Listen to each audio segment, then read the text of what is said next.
Ladies and gentlemen, I'm going to keep you from meeting just for a couple of seconds longer, but I'm about spoke out. So. But I want to do a couple of things. First of all, I want to embarrass the heck out of Marie Harf, who works for me. She does a spectacular job. She was with us throughout the Iran negotiations. She managed all of the Iran public messaging and did a superb job and was a huge part of the team on every single day basis. So you have much to be proud of in your great graduate of 2003, Marie Harf.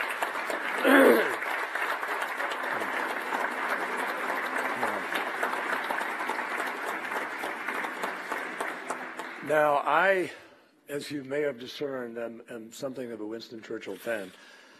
And he was once upon a time invited to the United States, believe it or not, to receive an award for temperance.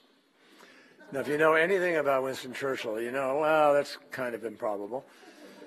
But he was, toasted, and the MC stood up and said, you know, Sir Winston, we've actually done a little bit of research, and we've discovered, to our amazement, that you actually have a little wine with lunch, and then you have a sort of afternoon constitutional, and then around, dinner time, there's a lot more wine that flows, and then your bath with your whiskey and into the night. We've calculated that if we took all the alcohol that you've actually imbibed in a lifetime, it would go to a line right here, and he pointed about to where the bottom of the platform is up there. And Sir Winston theatrically and abruptly pushed back his chair, and he looked purposefully at the line. Then he looked at the ceiling, he looked at the line, he looked at the ceiling, and he said, "So far to go, so little time." So that's kind of how I actually feel. So far to go, so little time. We have these huge challenges, but you all are already invested.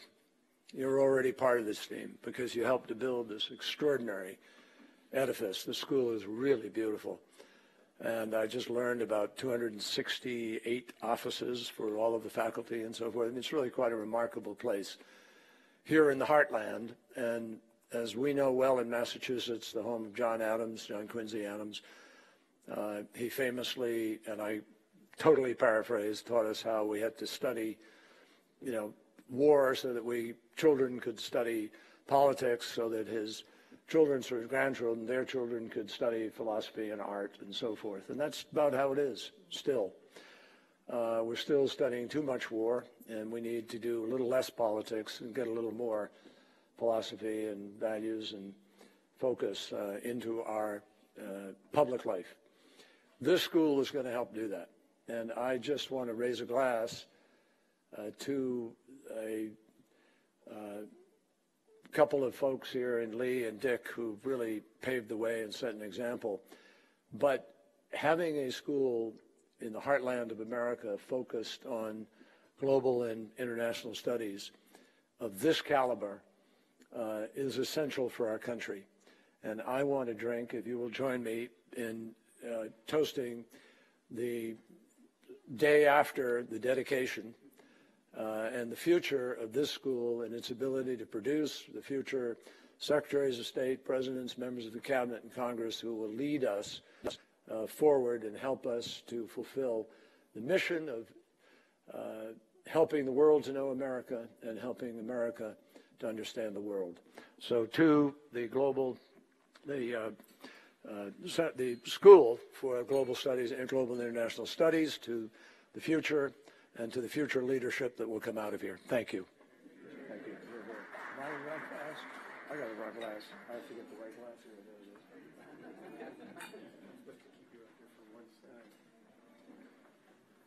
Apologies. Okay. I'm just going to give this to you. Go ahead.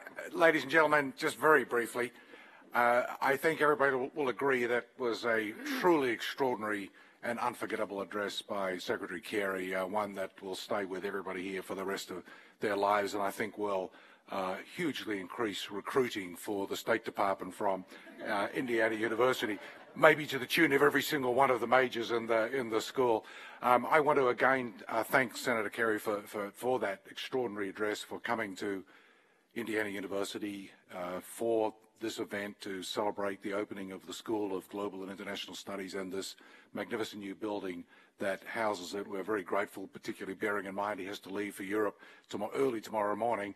And on behalf of the university, I want to present him with the key to both the School of Global and International Studies and to this magnificent building that houses it, in thanks for his superb address.